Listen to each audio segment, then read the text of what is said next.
Geography class 9 अध्याय 6 जनसंख्या। Topic: क्या आप मानव रहित विश्व की कल्पना कर सकते हैं? संसाधनों का उपयोग एवं सामाजिक तथा सांस्कृतिक वातावरण का निर्माण कौन करता है? समाज एवं अर्थव्यवस्था के विकास से मानव का महत्वपूर्ण योगदान होता है। मानव संसाधनों का निर्माण एवं उपयोग करते ही हैं। वे स्वयं भी विभिन्न गुणों वाले संसाधन होते हैं। कोयला तब तक चट्टान का एक टुकड़ा था जब तक कि मानव ने उसे प्राप्त करने की तकनीक का आविष्कार करके उसे एक संसाधन नहीं बनाया। प्राकृतिक संसाधन प्राकृतिक घटनाएं जैसे बाढ़ या सुनामी जब किसी घनी आबादी वाले गांव एवं शहर को प्रभावित करती है तब वे आपदा बनते हैं। इसलिए सामाजिक अध्ययन में जनसंख्या एक आधारी तत्व है। यह एक संदर्भ बिंदु है जिसमें दूसरे तत्वों का अवलोकन किया जाता है, इसके अर्थ एवं महत्व ज्ञात किए जाते हैं। संसाधन आपदा एवं विनाश का अर्थ केवल मानव के लिए ही महत्वपूर्ण है। उनकी संख्या, वितरण, वृद्धि एवं विशेषताएं या गुण पर्यावरण के सभी रूपों को समझने तथा उनकी विवेचना करने के लिए मूल पृष्ठभूमि प्रदान करते हैं। मानव पृथ्वी के संसाधनों का उत्पादन एवं उपभोग करता है, इसलिए यह जानना आवश्यक है कि एक देश में कितने लोग निवास करते हैं, वे कहाँ एवं कैसे रहते हैं, उनकी संख्याओं में वृद्धि क्यों हो रही है तथा उनकी कौन कौन सी विशेषताएं हैं। भारतीय जनगणना हमारे देश की जनसंख्या से संबंधित जानकारी हमें प्रदान करती है। जनसंख्या का आकार एवं वितरण। भारत की जनसंख्या का आकार एवं संख्या के आधार पर वितरण। मार्च 2011 में भारत की जनसंख्या 12,106 लाख थी, जो विश्व की कुल जनसंख्या 17.5% थी। यह 12.1 करोड़ लोग भारत के 32.8 लाख वर्ग किलोमीटर विश्व के स्थलीय भूभाग 2.4 प्रदर्शित के विशाल क्षेत्र में असमान रूप से वितरित हुए हैं। 2011 की जनगणना के अनुसार देश की सबसे अधिक जनसंख्या वाला राज्य उत्तर प्रदेश, जहां की कुल आबादी 1990 लाख है। उत्तर प्रदेश में देश की कुल जनसंख्या का 16% हिस्सा निवास करता है। दूसरी ओर हिमालय क्षेत्र में राज्य सिक्किम की आबादी केवल 6 लाख ही है तथा लक्षद्वीप में केवल 64,429 लोग निवास करते हैं। भारत की लगभग आधी आबादी केवल 5 राज्यों में निवास करती है। ये राज्य उत्तर प्रदेश, महाराष्ट्र, बिहार, पश्चिम बंगाल एवं आंध्र प्रदेश। जनगणना एक निश्चित समय अंतराल में जनगणना की आधिकारिक गणना ही जनगणना कहलाती है। भारत में सबसे पहले 1872 में जनगणना की गई थी। हालांकि 1881 में पहली बार एक संपूर्ण जनगणना की जा सकी। उसी समय प्रत्येक 10 वर्ष पर जनगणना होती है। भारतीय जनगणना जनसांख्यिकी, सामाजिक तथा आर्थिक आंकड़ों का सबसे बृहद स्रोत है। क्या आपने कभी जनगणना रिपोर्ट देखी है? आप अपने पुस्तकालय में इसे देख सकते हैं। क्षेत्रफल की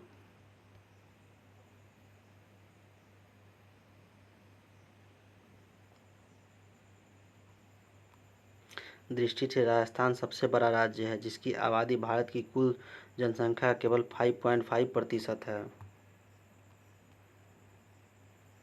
घनत्व के आधार पर भारत में जनसंख्या घनत्व असमान वितरण का बेहतर चित्र प्रस्तुत करता है। प्रति इकाई क्षेत्रफल में रहने वाले लोगों की संख्या को जनसंख्या का घनत्व कहते हैं। भारत विश्व के घनी आबादी वाले देशों में से एक है।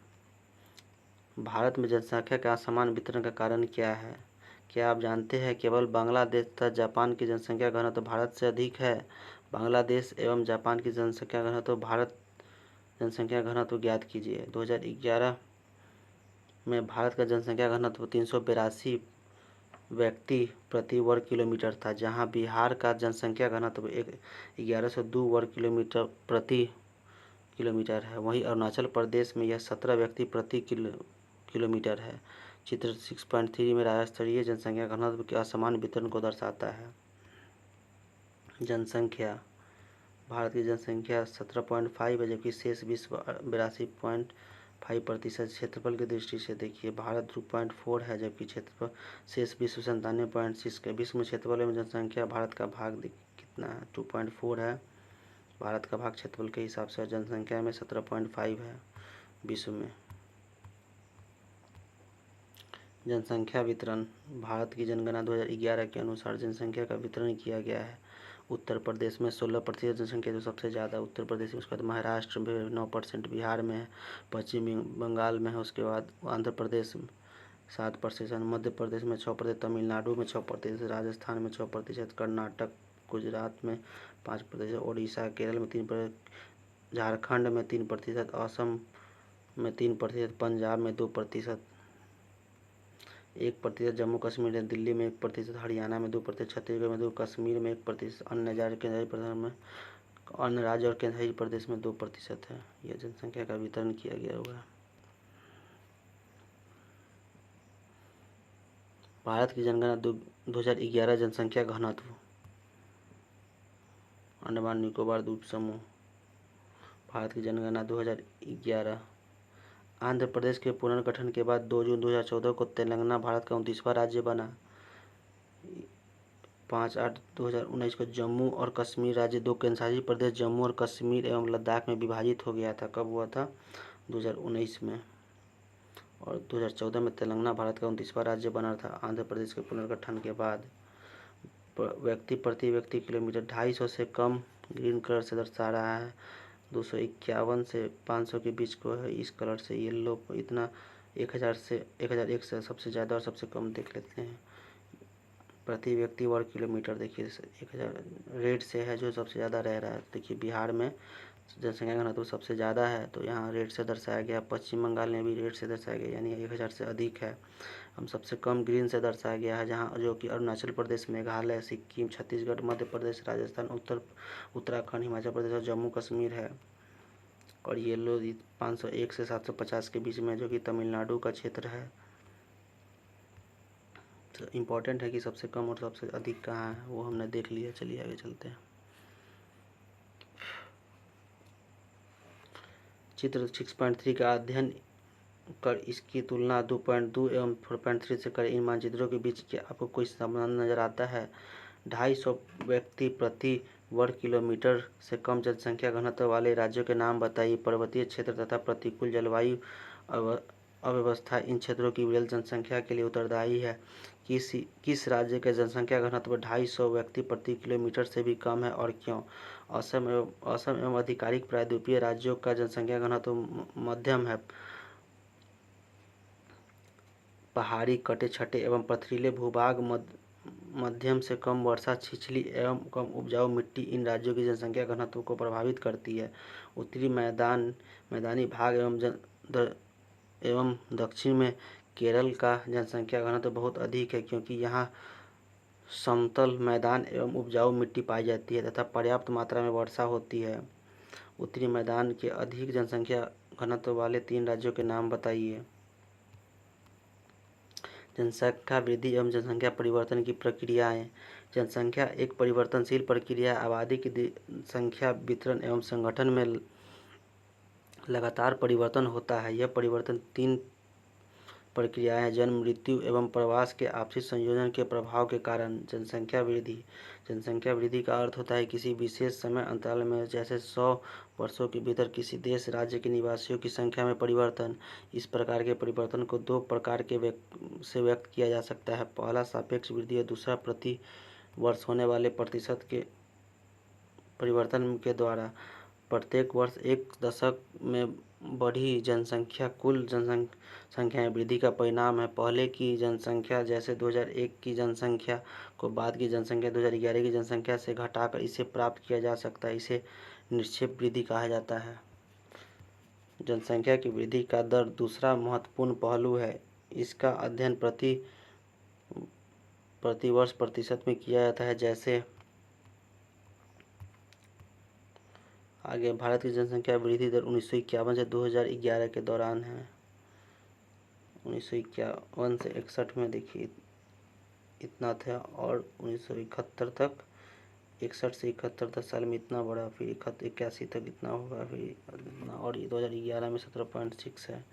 प्रति दशक वृद्धि दर प्रतिशत।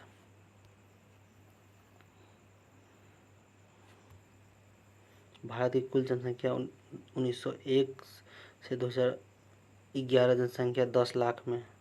1901 से 2011 में इतना जनसंख्या लाखों में दर्शाया गया है।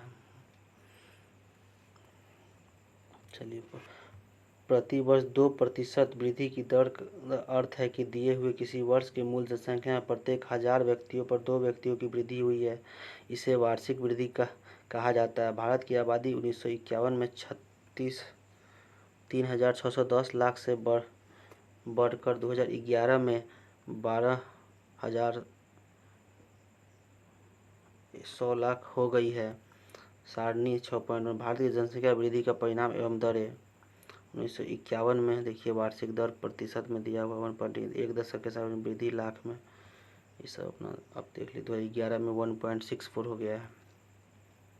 सारणी 6.1 एवं चित्र 6.1 व 6.4 दर्शाते हैं कि 1951 से 1981 तक की जनसंख्या की वार्षिक वृद्धि दर नियमित रूप से बढ़ रही है। यह जनसंख्या में तीव्र वृद्धि की व्याख्या करता है, जो 1951 में 3,610 लाख से 1981 में 6,830 लाख हो गई है।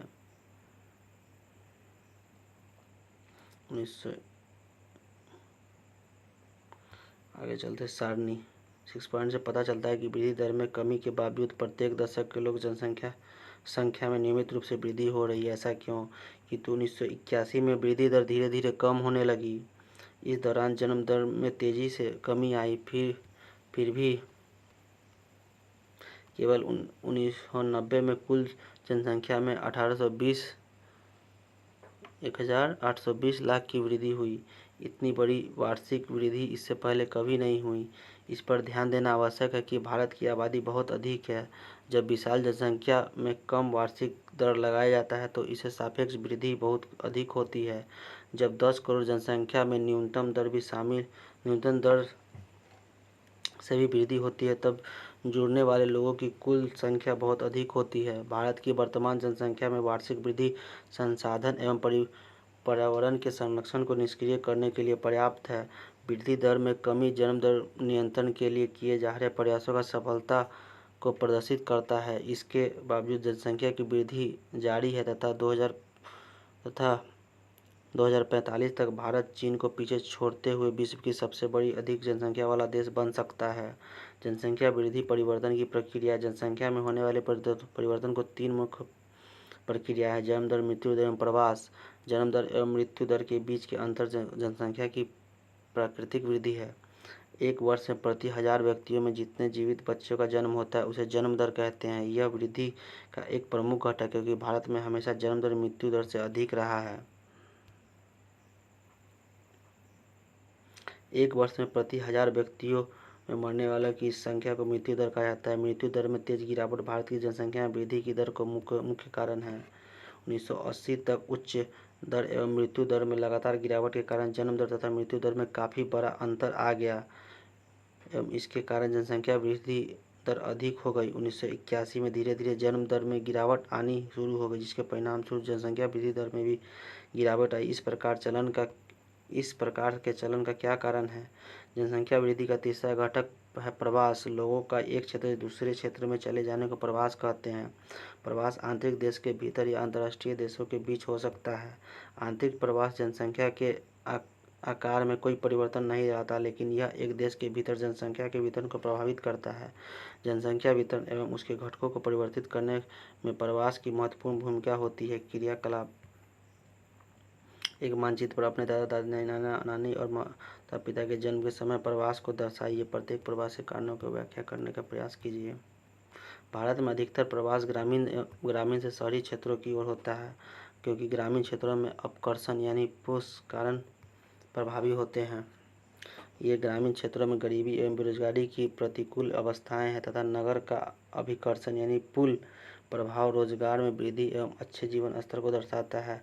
प्रवास जनसंख्या परिवर्तन के एक महत्वपूर्ण घटक है। यह केवल जनसंख्या के आकार को ही प्रभावित नहीं करता, बल्कि उम्र एवं लिंग के दृष्टिकोण से नगरीय ग्रामीण जनसंख्या की संरचना में भी परिवर्तन करता है। भारत में ग्रामीण नगरीय प्रवास के कारण शहरों तथा नगरों की जनसंख्या में नियमित वृद्धि हुई है।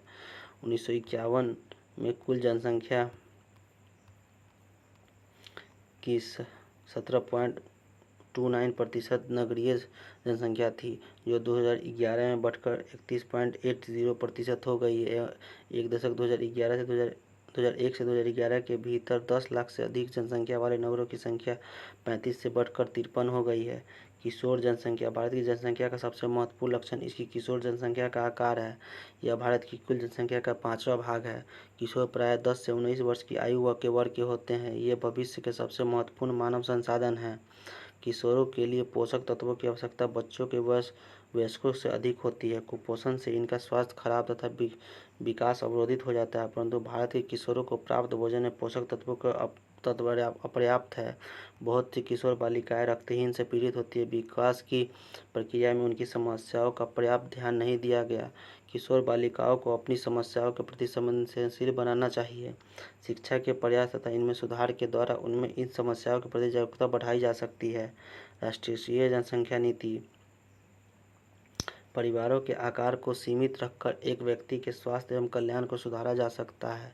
इस तथ्य को ध्यान में रखते हुए भारत सरकार ने 1952 में एक व्यापक परिवार नियोजन कार्यक्रम को प्रारंभ किया। परिवार कल्याण कार्यक्रम जिम्मेदार एवं सुनियोजित पितृत्व को बढ़ावा देने एवं के लिए कार्य करता है। राष्ट्रीय जनसंख्या नीति 2000 में कई वर्षों के नियोजित प्रयासों का परिणाम है। राष्ट्रीय जनसंख्या नीति 2014 वर्ष से कम आयु के बच्चों को निःशुल्क शिक्षा प्रदान करने, शिशु मृत्यु दर को 1000 में से 30 से कम करने, व्यापक स्तर पर टीकारोधी बीमारियों से बच्चों को छुटकारा दिलाने, लड़कियों की शादी की उम्र को बढ़ाने के लिए प्रोत्साहित करने तथा परिवार के नियोजित को एक जन केंद्रित कार्यक्रम बनाने के लिए नीतिगत ढांचा प्रदान करती है।